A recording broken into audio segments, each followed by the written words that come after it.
Welcome to the Courage Barbell Unlimited podcast with your host, legendary powerlifter and strength athlete, Chad Ikes. For most, the journey of strength starts in the gym, but should inevitably expand through all aspects of life. Join us as we discuss all things strength. Now, here's your host, Chad Ikes.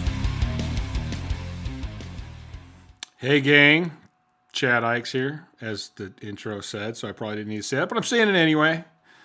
Today, I'm coming at you with another episode. This is kind of a new format, which I haven't done a new intro for yet, but I will at some point.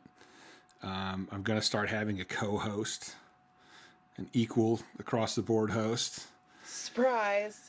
Who is my girlfriend and host, Amber Hansen, who is definitely very successful in strength sports in her own right. I'm doing all right. And I expect a lot more to come. Oh, shit.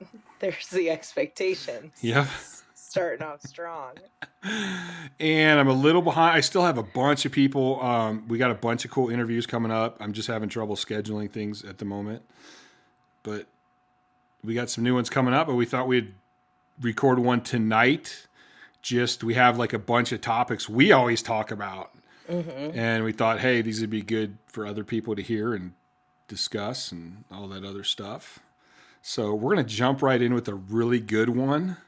Mm. And I love the fact that Amber and I have kind of different outlooks on some stuff. So, and this is kind of a controversial one. I hear people arguing about this all the time and it makes me laugh. Technique in raw versus geared lifting. So I'm going to let Amber start with that. Oh, shit. You're going to make me start it? Yeah. All right. So I guess we could start with the core of, is it different? And I say yes.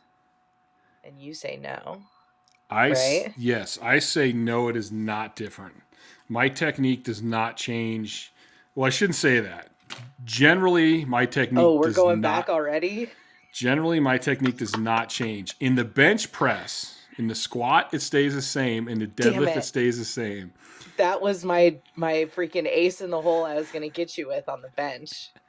No, the bench, I will agree that it does change because depending on the shirt you're wearing, and bench shirts are cut differently, it's going to change. There are bench shirts where your technique is going to stay almost exactly the same. Mm-hmm. And then there's other bench shirts where it's more advantageous. That's a big word right there. Wow. It's more advantageous to, say, tuck even more than you would raw. Yes. I'd agree with that for sure. So do you want to go through squat, bench, and then dead? Yeah, I think that's a good idea. Let's start with squat. Okay, with squat. So you and I are on the same page with what an equipped squat should look like. It is posterior chain loaded, lots of hip hinge, that perpendicular shin angle. And then once we get into raw, that's when we kind of differ because in my geared squat, I'm very wide. I have all of those things. I'm still working on a lot of those things too, so don't get me wrong here. But versus my raw squat, which I'm more narrow and I have more forward knee travel. And I would say maybe, I might have more hinge in my raw squat actually. Shit, I'd have to go look.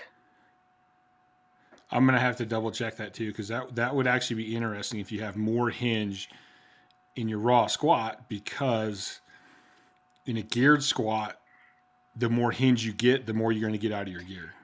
Yeah. And I think that's a key piece to keep in mind in this is what is the best technique for you to maximize and optimize the gear that you're wearing versus raw, when you have to maximize and optimize your body type and your musculature because you don't have gear to work into. Well, that's an interesting concept right there. Optimize your musculature. Mm-hmm. Are you trying to optimize where it's at, or are you going to take the time to build the correct stuff?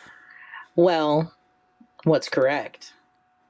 To me, the movement of going wider, like at least outside shoulder width, Uh-huh. shooting for straight up and down shins, hinging back, loading up the posterior chain, you're still going to work your quads. Yeah. Loading up the posterior chain and with the big brace, hinging back. To me, that is the optimal way for a human being to squat. And I say that from my own experience, but also from my observations of how human beings start their movement development. And if you watch young kids when they first start developing, they squat in perfect, Yeah. I'm going to quote, air quote, geared technique. And if you look at people like Ed Cohn was never a big fan of tight gear. He was never a big fan of multi-gear. He wore what he had to compete. His raw squat and his geared squat were exactly the same. And he squats just like a baby squats.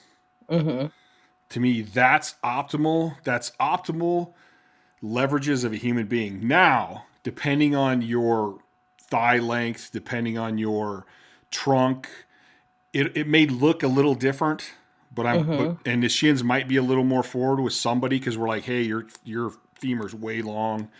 So, like my one partner Scott, he would actually, when he squatted gear or raw, his feet would touch the monolift. Like he would be pushed out as far as he could in the monolift. Didn't Holy matter if shit. he was raw or geared. And he was 8 something raw when we never squatted raw. And his geared squat was high thousands, I think. Wow. So to me, that's the optimum. If you're moving your muscles and your muscles are developed correctly, that's the optimal way to move the human body in squat.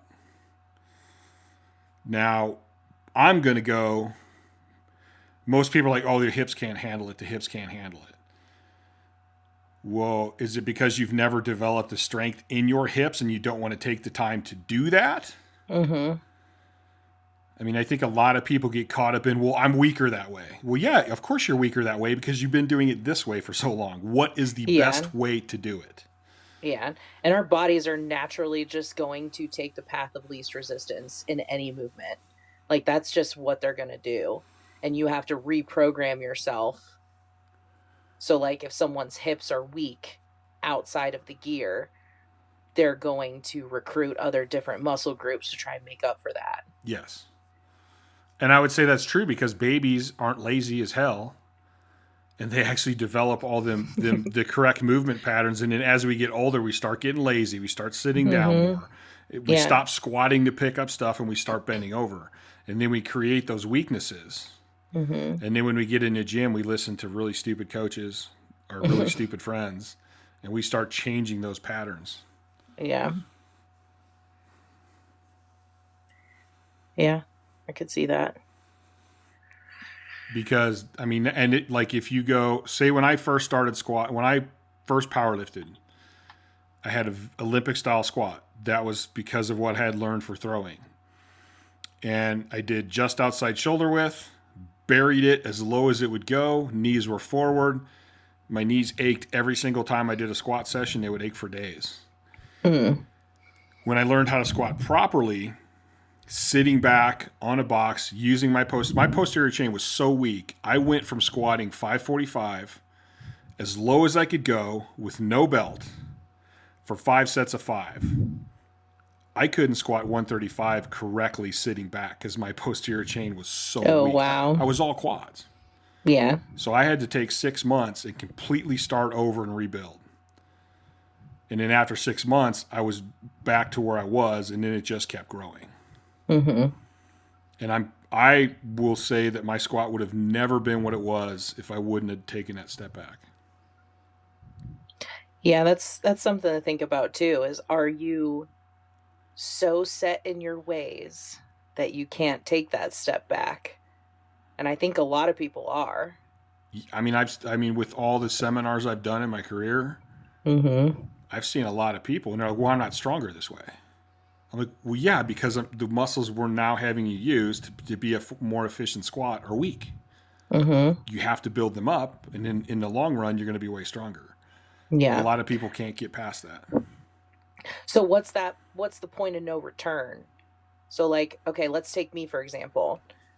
I'm pretty well. I'm not super set in my ways. I'm open to changing things, Mm-hmm. but I've had success on the raw and equip side, Mm-hmm. and on the raw side, what would the drawback be for me pulling back now when I'm at like the best I've ever been on the raw side and re-engineering that squat?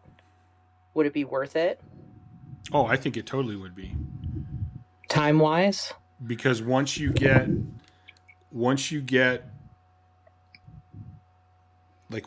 the technique optimized, you're going to be able to get more strength in the long run. Mm-hmm. And you're going to do it in a much safer, more efficient way Mm-hmm. to hopefully ward off even more injuries. And injuries Okay. are going to be the biggest thing that's going to mess up your career. Yeah, I agree. And what if you go, okay, I got 5 years left. Where I'm at, I'm never going to hit my actual best ability. Mm-hmm. But if I take these 6 months and revamp it, I may do even more. Yeah. Like, that's a tough one, because I see a lot of top lifters. I see some raw lifters that are like, man, those numbers are insane. Mm-hmm. But you know what? If they would fix this and this, what could they do? Yeah. Mm-hmm. But that's the way I always approach powerlifting. Like, how can I get the absolute most out of myself? Yeah. Yeah, that's interesting too, the time factor, because a lot of people are trying to take the fast track Mm-hmm. and just shortcut their way through it. And I think a lot of people waste so much time having that mindset instead of just doing it right the first time. And that's in life too. Like, how many times have people screwed something up, or they took a shortcut and they're like, oh, this fucked everything up in the long run. They're like, if I just would have done it right to Well, begin with. we could take drugs, for instance. Yeah. A lot of guys are like, I want to get stronger faster. I got to do a lot of drugs. Mm-hmm. Well, they do the drugs. Their ligaments don't have time to gain to the strength that their muscles do. Mm-hmm. So they end up tearing ligaments. They end up tearing up on. You see these guys come up, and you're like, holy shit, that guy's so young and he's so strong. Yeah. Or And they a year get later, super he's lean. gone. Yeah. Because he there's a lot of basically people destroyed that do himself. that. Yeah. And it's the same thing. People, I don't have time to work on my technique. I'm just going to work on getting stronger. And then they end Yeah. up tearing shit and having all these injuries. And in the long run, it's like, well, if you would have got your technique better. I mean, I'm a pretty good example. I basically got through a lot of my career with no major injuries. It was all muscle tears, which I can track back to my sleep issues and recovery. I'm gonna say your pecs are pretty messed up, babe. Yeah, that's just muscle tears. That's nothing major. It's just a muscle tear. Like the MRIs I've had on my hips and stuff, the doctors are like, I cannot believe your hips are that good. Yeah, you should be in like textbooks for your hips, I think. And I go, yeah, but I always had good technique. Like I always paid attention to how my muscle balancing and all that stuff. And my movement patterns and what was right, what I was doing right. Mm-hmm. And I think that attributed to a lot of it. Yeah. There was a good, I can't remember which table talk it was, but it was a good discussion on the balance between just being so focused on technique, and they stick with those really low percentages, and their technique's amazing at those low percentages, but then they never have the balls to go and bleed into those higher percentages and actually push it in training. So like, what's that balance look like for someone who is like technique? Yes. But at what point do you have to flip the switch and be like, all right, we have to test this shit? That's part of it. You can get your technique absolutely perfect with 135. Mm-hmm. Well, as soon as you go anywhere above that, you go to 225, everything's going to fall apart because you don't have the strength. Mm-hmm. So it is a matter of balancing them, and for me that was always a matter of what's the objective of the day. So if it was speed day, I'm like, okay, I need to work on my technique, but I need to work on speed. So I would go as fast as I can and be aware of my technique. So when I first started, like bench 3 reps as fast as I could. I would hit the 3 would be within probably a 6-inch pattern on my chest somewhere. Like they were not even close. Not even close to the tattoo. Yeah, no, they were all over the place. But the more I stuck with it, I didn't even have the tattoo at that point.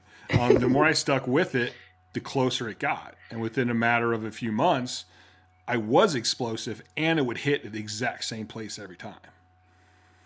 So it's kind of like you can't just go, wow, screw technique, I'm just going to go heavy. It's like it is a balance of like, hey, I'm working on technique today, but I got to lift some weight. Yeah. Yeah, that's one of the big things I harp on, because I'll get asked the question all the time, like, if for young lifters, what is your piece of advice? And the one thing that I always say is patience, because no matter what you're working on, this entire game is a game of patience. Like, if you're working on your technique, you're building strength, you're doing all these things, it doesn't happen overnight. Like, even me getting frustrated. So for anyone who's listening, Chad has been helping me with my upper back tightness and hinging and all of this other shit that I was like, oh my God, there is a lot wrong with my stuff. There, I'm leaving pounds off my total, and I want to fix that. So he's highlighting all these things, and I'm getting frustrated because I'm like, oh my God, what I've just been screwing off this whole time. But then every time I try something, like, I'm one of those assholes that is like pretty decent at it the first time I try things. So when I'm not good at it, or when I'm like, okay, how do I tighten that muscle group? And I don't know how to do it right away, you get frustrated. And then that's usually when people are like, oh, fuck it, I'm going to give up. It's been working so far. But that patience to just keep going, keep trying, keep doing the things that you know that you need to be doing, because it does take time. It's not going to happen overnight. That's a big thing that I try to tell people. I think you said a couple interesting things right there. Because I think I'm the opposite of you. I was never naturally good at anything. Like, I had to work on everything. So for me, like, when I go, oh yeah, this and this is wrong, my first thought is, oh cool, when I fix that, I'll be better. Yeah, Like, I think that way too. I don't really get that frustration about it. Mm-hmm. So it's interesting for me to coach you and try to pay attention to how you're feeling, so I can try to like not negate, but like settle those nerves, I guess. That's not your responsibility. That's mine. No, I think as a coach, I think it kind of is though. And like when you go, there's so many things wrong. No, it's really just like overall, it's really good. It's just a few little things. And those are the details that you're so good now, that those are the details that kind of have to be fixed. Yeah, and I think a lot of people at my level, or that are just getting into my level, it would be frustrating, mostly because you're like, well, what have I been doing this whole time? Or like, okay, I need to fix these little things. They're little things that should be easy, but it's actually way harder than all of the shit that you learn as a beginner. Yeah, I definitely think, and that's why so many people get stuck in the mid-level. Because that mid-level to becoming top level is very, like, now you're talking about minute details. And you're talking about fine movements, which are way harder to learn and teach. And it's not that you weren't doing it right. It's just that, like you said, it could be better. Strength is such a long-term thing, and there's so many different factors to it that it's hard to catch everything all the time.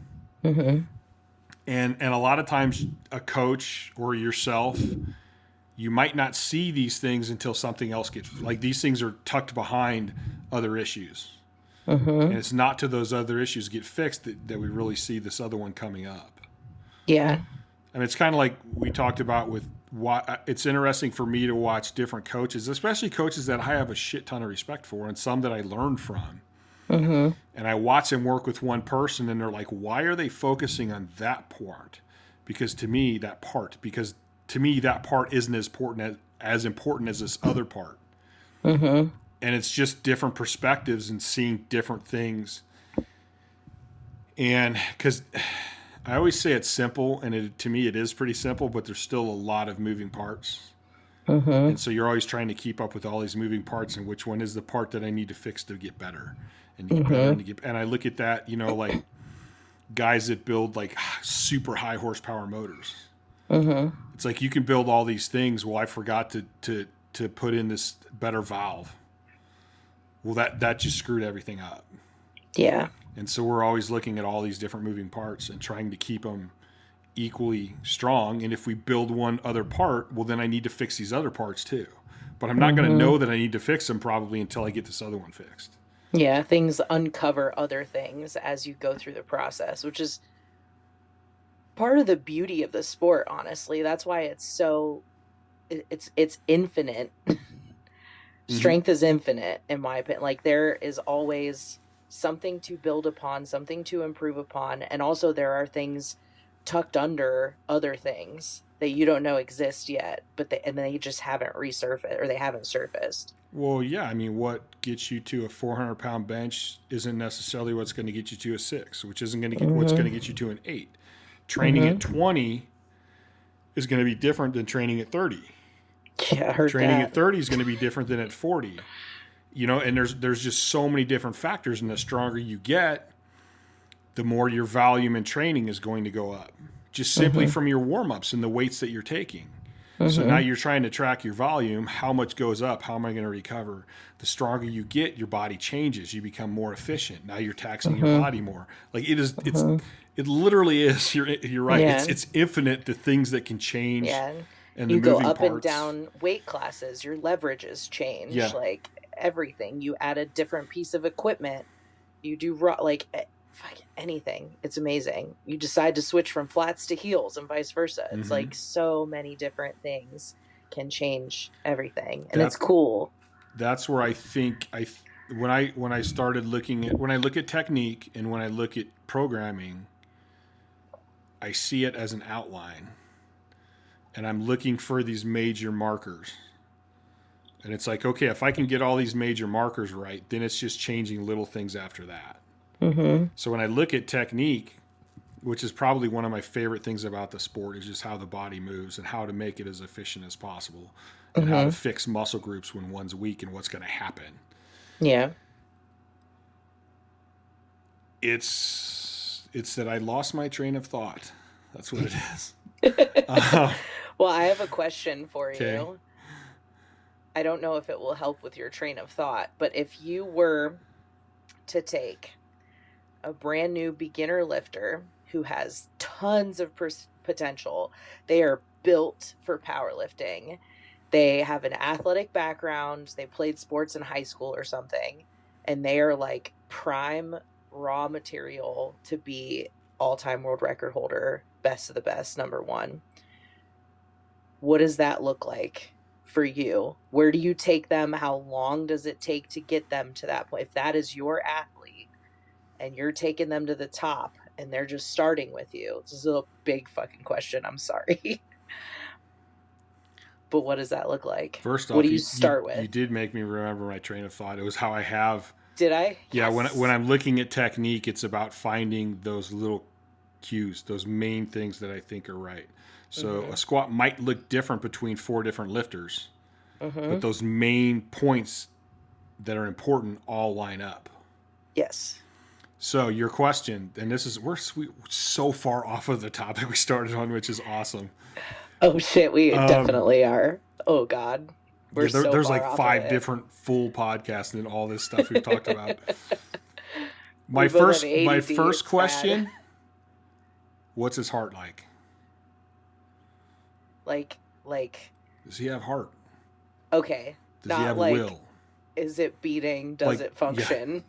Yeah. Well, if it doesn't function and he's still lifting, Yeah, I that's a might have problem. like Dracula, which would be really cool because I'm sure he can get strong as shit. Yeah, that'd be sick training a vampire to powerlift. Let's go. I've actually had a couple kids that I thought, damn, this kid's got like the genetics, like he's got the build, like this kid could be crazy strong. Yeah. They don't have the heart.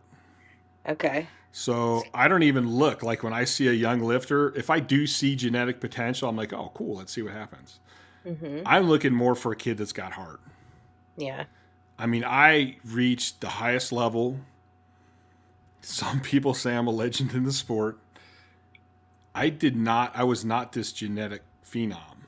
Mm-hmm. Like I was never great at every sport I did. I ended up being decent at most of the sports I tried because I was willing to do the work and I wouldn't quit. Mm-hmm. And that's how I got as good at powerlifting. Is it was more how I looked at the sport. It wasn't this genetic potential. Yeah. So I would rather have a kid that has a shit ton of heart than a kid that has a shit ton of genetics. Okay. I've seen a lot of kids with a lot of genetics who, as soon as it gets hard, and it's gonna get hard. Oh, for sure. Like powerlifting is gonna get hard because, like you said, it's not gonna happen overnight. Mm-mm. And if you're a football player and you were just good at playing football, or you were good at throwing a ball, or you were good at tennis, like that's not going to happen in powerlifting because it just takes a long time. Mm-hmm. And I don't care how good you are, you're going to hit roadblocks. Yes. And so I want more mentality than genetic ability. Okay. I'd agree with that for sure. Interesting. And I would say if you can get a guy to put 100 pounds on their total and average that for 10, 15 years, that's pretty damn good. Yeah. That's very good. Yeah, we got a lot of people so like, far. oh, I just benched 200. I want to bench 500 next year. I'm like, yeah. Yeah, let's go 205. Let's work on 225 next. Yeah, we got super off topic. So back on topic, here's another question. So, and I, it's funny. I've seen this a lot. So I'll have a guy that's a very narrow squatter, but he pulls sumo. Mm-hmm. And he's like, oh, my hips can't handle squatting. I'm like, well, you pull sumo. Yeah, but I can't squat sumo, or I can't squat wide. I'm like, but you just pulled sumo. Well, it's different. And I go, not really. Just squat in the same technique you're pulling in, and the bar's on your back instead of hanging from your shoulders. Yeah, I'm with you there. and I see that a lot, and I'm like, this doesn't make any sense. Like, they're basically the same. If you have the mobility to pull sumo, why not squat sumo? Yeah. Yeah, that one's interesting. I think it comes down to like what they're so used to and ingrained in, and their motor patterns are so set in stone at that point because it's habit. Like, I can put my seatbelt on without even looking because I know where to grab and what to do. Like, that's what they're experiencing when they're squatting in a different form than what they should be or what is optimal. And that's so hard to change. Yes, it is. It really is. Even like it's interesting when we're working on your rhomboids and your middle and lower traps. Mm-hmm. And you said to me a couple times, like, I know what you want. I understand what you want. I can't do it though. Like, I don't know how. Yeah, I don't know how to do it. And that's because you haven't done it in so long, and you've done every other thing that's what your body reverts to. Yeah. One of the worst things I see in this sport is I call it trap dominance. Hi, it's me. People I'm right will, here. like, every time they move anything in their upper body, their trap fires no matter what. Yep. And it's like, why? You're supposed to be depressing your shoulders. Why are your traps firing? It's because traps look cool. It is. It's like dysfunctional mirror disorder.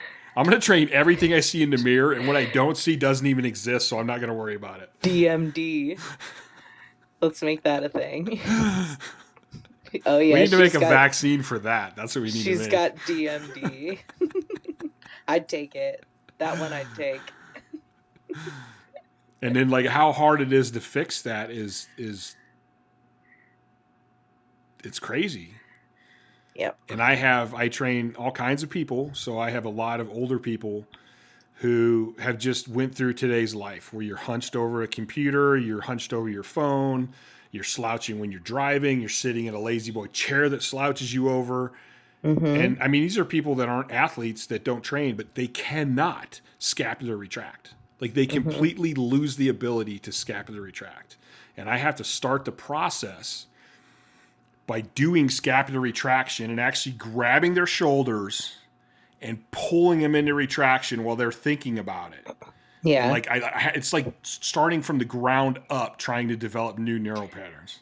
Yeah, that was the only thing that you did to me that clicked. And then I was like, okay, I need to remember what this feels like, and I need to recreate it on my own. Mm-hmm. Because it's so hard to have someone explain it to you, even with like the best, most detailed explanation in the world, even with videos, with anything. It's just so hard to retool your brain to think of, okay, I need to tell muscle to do this. It doesn't know how. Yeah. Without, like, that tactile cue is so important. And that's At one of least the for things me. I see a lot of therapists that don't do that. I Mhm. see a lot of trainers that don't do that. And I'm like, sometimes you have to grab a hold of them Yeah. and you have to put them in that position. And then when they can kind of start doing that, I'll stand back there and tap that muscle. Go Mhm. scapular retract, so they can at least feel that muscle and feel when I tap on it, oh, that's the one I'm supposed to be flexing. Mhm. And you got to be patient. Like, it takes a stupid long time. Mhm. And I think that's why people don't want to change. They're like, oh, well, that's just too hard. Yeah. I'm like, well, yeah, so it you'll is come to the hard. gym and beat the crap out of yourself every day, but you won't actually Yeah. do the things to make you lift more weight. Yeah, it's the same thing with, you'll come to the gym, beat the crap out of yourself every day, but you're going to eat like an asshole and not sleep Mm-hmm. and not drink water and not figure out how to scapular retract. Yes. This is why you'll never be great. Yes. And it's so funny to me how that whole Bermuda Triangle of lost muscle affects so many people. Mm-hmm. And then I would go to neutral low back arch. There's a lot of people that can't figure that one out. Yeah, I needed you to explain that to me. Or like what happens is they can kind of get it at the top and they're like, oh, okay, I know what neutral back is. But then as soon as they squat into the hole, They get into loaded position. Yeah, they just all of a sudden, bam, they're in lordosis. And they're like, no, I'm still arched. I'm like, no, you're not even close to being. They're like, yes, I am. And I got to like show them a video because they're convinced they're still arching. And I'm like, no, you're not even close. Yeah. So now they got a bunch of weight on their back and they're actually rounding and moving their lumbar spine with a bunch of weight on it. Yeah. And then they're like, oh, I can't, hinging's bad for you. I go, no, hinging's not bad for you. Like, whatever the hell you're doing is bad for you. It's like when you get a cavity filled and you get a bunch of Novocaine in your mouth and then you go to try and drink from a straw. Mm-hmm. I feel like that's what that sensation is, because you feel like you're doing the thing that you're supposed to be doing, but you're not. All right, so when my sister, I'm going to embarrass my sister. When she was little, Oh no. we took her to the dentist, and then my dad took us to like McDonald's afterwards, and we got like shakes or sodas or something.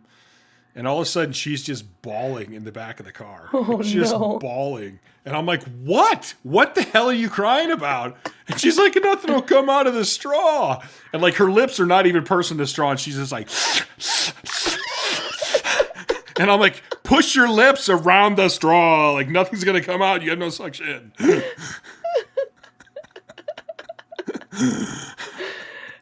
Yeah, that's what it's like learning new motor patterns. Mm-hmm. That's exactly what it's like. It is. And it's crazy how, I mean, I see so many top lifters, and I've worked with some, and I'm working with some now that don't have any idea. And it's like, okay, well, how did you get to this level without not knowing this? But that's the tricky part too. It's okay. You can say my name. Is that it happens. It's other people too. Trust me. There's a few. I don't want to throw anybody under the bus. It's okay. I'll drive the bus. It happens a little bit at a time, and it's very gradual. Mm-hmm. And you don't notice it. And I'll throw myself under the bus. I was up training with Chris Duffin at one point, and we were bench pressing, and Chris is like, dude, you're not depressing your shoulders. Like, you got to get your lats tight. I'm like, dude, man, I'm a bencher. Like, I know my lats are tight. And the next set, he straddles me all of a sudden, and I'm like, what the hell, Chris? And he digs into my lats with his hands, and all of a sudden I go, ugh! Okay, okay. That's the feeling I forgot somehow. I got you. You're right. Yes. Mm-hmm. And I mean, I'm a high level lifter. I love bench pressing because I get to lay down on the bench. Yeah. And I'm a technician. And like, I was convinced I wouldn't do that. I know my lats are tight. It took him grabbing and squeezing the shit out of them before. And then I went, oh yeah, okay, you're right. So like it can happen to literally any of us. Yeah. But that's a funny part. Like even after that, I'm like, holy shit, my bench should start going back up now. Because Yeah. I've been slacking on this whole part. Yeah. And it wasn't that I was slacking. It's that I just didn't notice it and it happened so gradually. Yeah, it's like that a I forgot. sleeper. Yeah. But you know what else is funny? What?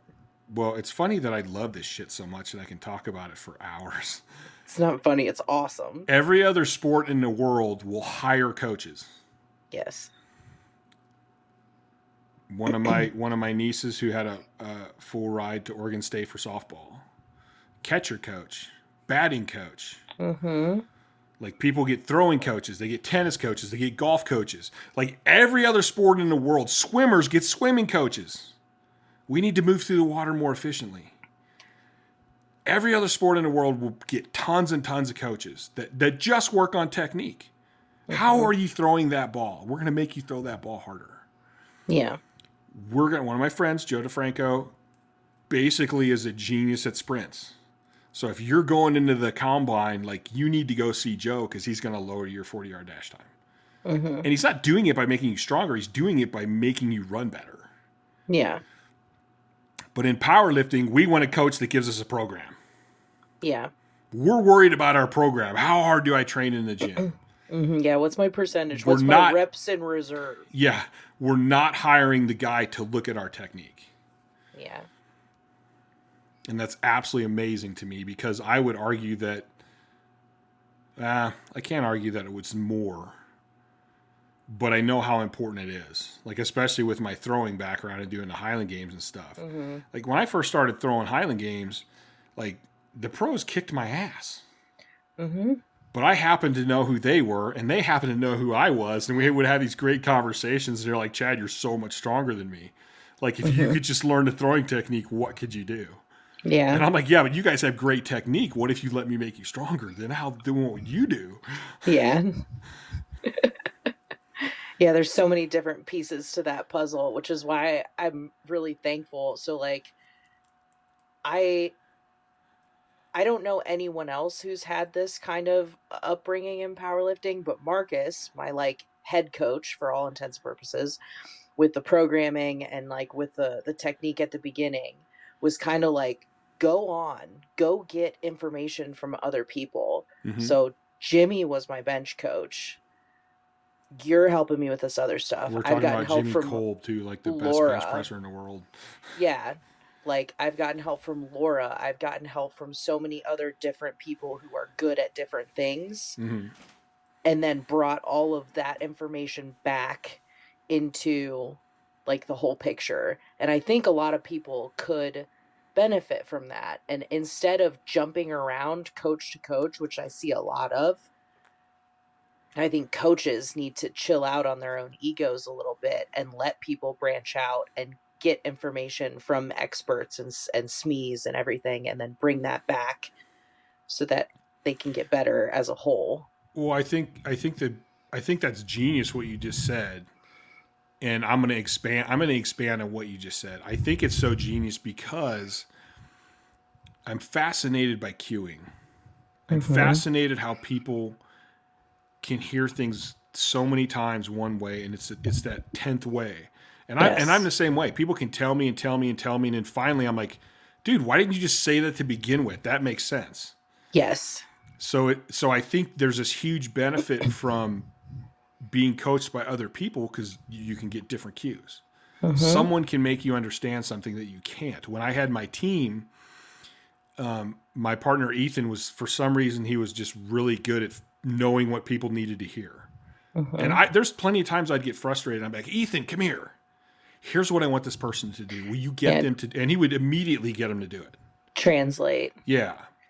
And the other thing is kind of like I said earlier, it's interesting how, and again, this is me too.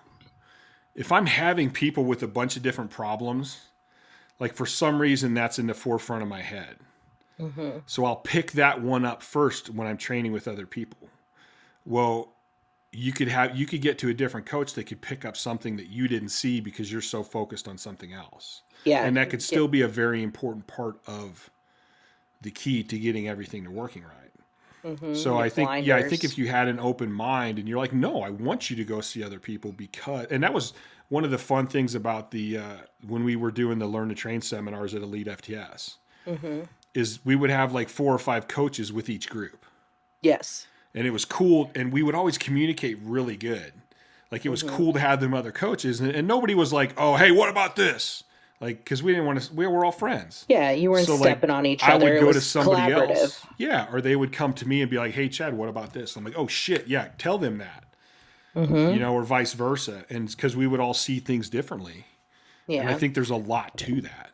Yeah, it's all goodness. That's exactly how it is on the weekends at Elite, because you got Dave, you got Todd, you got Tom, you got like all of these guys, Tom and Naomi, like they all see different things and they all have different focuses and different lenses on. Mm-hmm.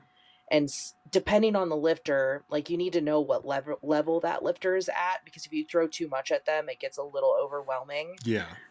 Which you got to be careful with. But I think all of those coaches have been in it so long, they already know that. So they're like, okay, let's triage a little bit. What's the most important thing that they need to do in their next set? And then they go off that, which is so fucking cool. And it's so like, it's magical to me. And I'll just sit back and listen to the things that they're telling, like Chrissy or Tom or Travis or something. And I'm just like, damn, that was all. Like they didn't pre-coordinate any of that. They're just all on the same page, instinctively, and it's something else. Well, I think it's good too, even if say somebody's being coached by somebody else, and I walk up and I'm like, hey, what about this and this? Mm-hmm. Even if they don't, like, okay, maybe that's not what they need to focus on right now. Yeah. But I've laid the seed. Yes. For them to start thinking about that. And it will almost always come back and they'll be like, oh yeah, For you know sure. what? I got that down, but Chad said this thing and now I need to look at this. Mm-hmm. Yeah. And like a lot of times when I work with clients, I may go, okay, here's all the things that are wrong, but right now let's just work on these. Yeah. Yeah. To these 2 or 3 things is what we're working on today in the next few sessions. And then once those are ironed out, we go on to the next few. And even when Dave Tate basically ripped my shit apart, like from my Olympic style squats. And I wrote every cue down and I had like, I think 45 cues. Mm-hmm. And so I would literally take my note and read through the whole thing on my pad, throw it on the floor and then get under the bar. Mm-hmm. But when I got my training partners, I'm like, all right, here's the most important things. Yeah. Like we would discuss all the things that are wrong. It's like today, these 2 things or these 3 things or these 1 things, depending on the person, this is our main goal. Yeah. Establishing an intent of each training cycle or each training session is so important. And then once that one is down, then we don't have to worry about it anymore. We just got to maintain it. Now we can add more. And then those all get to be maintained. And even when I was at the highest level, we would go to a competition and I'd be like, Ethan, what's the 2 things? Like, what are the 2 most important things that I need to do? Because you don't just learn it and then you're done. Right. Like, you have to stay on top of it. Mm-hmm. It's an interesting journey. It really is. To go through. This was not the topic at all. No, the topic was geared versus raw. Geared. But that's okay. I like the twist that we took. Yeah, it's a cool journey. It's all a journey. It's like powerlifting. You're going to go all over the place. And it is. There's going to be a lot of things you're going to be like, oh, I need to do this. You're going to get distracted. And then you're going to be like, okay, well, that didn't really pan out like I wanted. And you're going to do that. I mean, you learn. We learn by making mistakes. I'm notorious for learning by making mistakes. Yep, same. Trust me on that one. We even had, like, there was a time, like, I was 24/7 powerlifting. And there was times where I would come into the gym with a huge grin on my face. And my partners would be like, fuck, what did you dream up now? And I'm like, no, literally, I had a dream of this exercise. I don't know if it's going to work, but we're doing it today. We're gonna try And it. like the vast majority of exercises I came up with, I was like, yeah, I would take it or leave it. But there was a couple ones that actually worked really well and like did exactly what I wanted them to do. Yeah. But if I wouldn't have tried, I wouldn't have known. Exactly. And when something fails, like even with my team, I'm sure I want to get them all on here for a podcast one day. That'd be cool. Like there's a lot of stuff we tried that didn't work, but that led to other stuff. Yeah. Or that led to us having a better understanding. Okay, well, why didn't it work? Oh, okay, because we thought this, but that's not really the case. Mm-hmm. So we continued to gain knowledge and continued to get smarter with everything that failed. It wasn't really a failure because we learned. Yep. And I even go to, like, I bombed out of a bunch of meets. And my first criteria was, did I learn something? Because I hate bombing out. But I'm like, well, if I learned something, then I got better. Right. Maybe my numbers didn't get better at this meet, but I learned, so I improved. Yes. And my main goal is to continue to improve all the time. Yep. Agreed. So we've talked about a ton of stuff here, but I think these are all. I think this is like the little cueing tidbits. I think sometimes it's cool to just go over all this stuff, and hopefully the people that are listening that are beginner or intermediates, like a little bit of stuff is sinking in, and will come back in time when they need it. Yeah, and like even back to the original topic, at the end of the day, gear versus raw technique, it depends. It always depends. Like, you're going to have to figure out what works best for you. And also, like, look at the numbers, too. How many people are doing both raw and geared lifting? There's not a whole lot in that demographic that I can think of, actually. No, which I think that was a mindset that I had. Like, pick one to be the best at it. Mm-hmm. I don't agree with that anymore. Why is that? It's got nothing to do with you. Yes. No, it's because of watching you, and I mean, especially you. I've been there fascinated. Are other people. Yeah, I've been fascinated by your training, and because you're kind of doing a lot of stuff that I thought about, but I didn't ever have people do. And you're doing so well, and you're so successful at it, and you really are pretty injury free. And I think a lot of that is because you are doing so many different things, and you're not completely beating yourself up doing one thing. And I look back and I go, man, there was like, I knew guys that could squat 1,000+ pounds, couldn't do a single leg squat. And I'm like, wow, no wonder we were so injured. No wonder shit happened. Can't walk up a flight of stairs. So I think there's room where you can train gear and raw and do well at both. Yeah. And I mean, I look back at like I tell people I would maybe once a year, once every 15 months, I'd be like, you know what? I'm going to warm up all the way raw today till I miss. And then I'm going to put my shirt on. Yeah. I could still bench 600 pounds raw, and I never did it. So like, what if I would have spent a little more time on that? Would that have helped my geared bench too? I think it would have. Yeah, absolutely. And it would have given my central nervous system a little less stress. Break. Yeah. Which I definitely needed at the time, and I refused to admit. Yeah.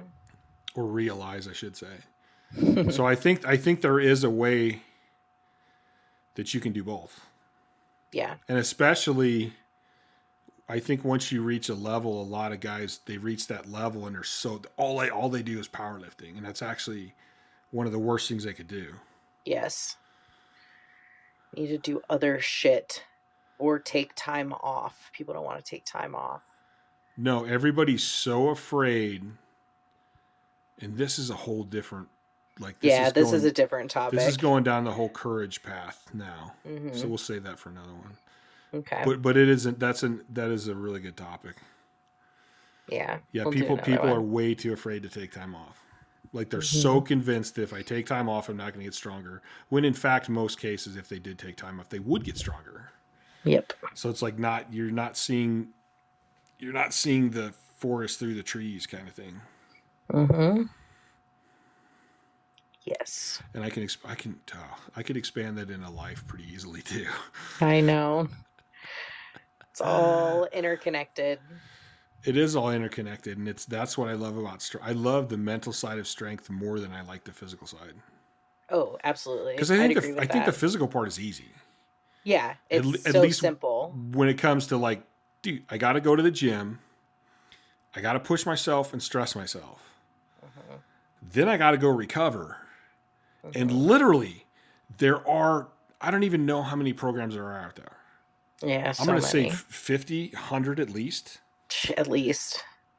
Well, if there's 100 programs out there that work, and there's top guys that have gotten stronger and shit on all those programs, then how specifically important is the program?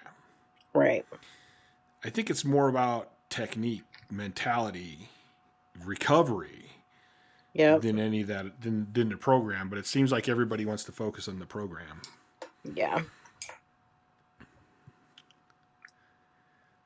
So I think we're going to go ahead and wrap this one up.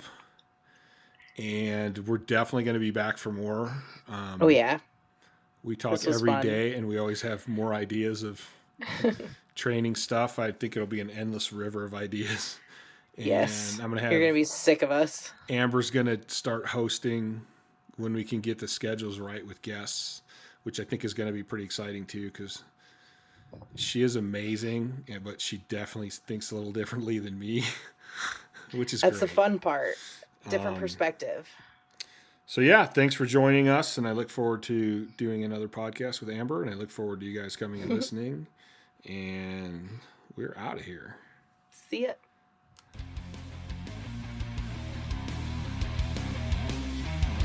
Thanks for listening to the Courage Barbell Unlimited podcast. For more information, please visit CourageBarbell.com. Until next time.